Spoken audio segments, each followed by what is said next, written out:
Welcome to the Genius Factory. Enjoy the video. You start by confirming your device runs iOS 18 and has at least 2 GB free. Next, grant Image Playground Camera and Photos access so it can import and capture images. Once done, make sure live text or voice over permissions are enabled in Settings Accessibility if you rely on them. This ensures text extraction and assistive features work. Now tap the Image Playground app icon to launch, and you're ready to begin creating or editing images immediately. You'll create a new project by tapping New Project and choosing Photo or Camera input. This determines whether you import or capture.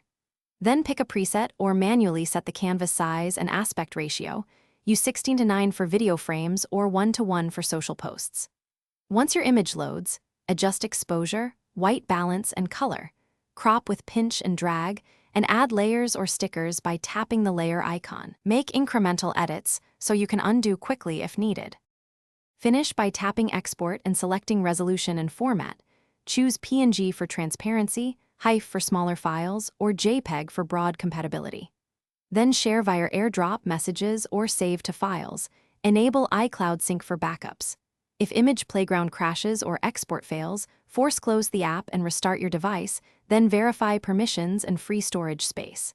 If that doesn't help, update iOS and the app. These steps resolve most failures and get you back to creating quickly. Thanks for watching. If you found this helpful, don't forget to like and subscribe.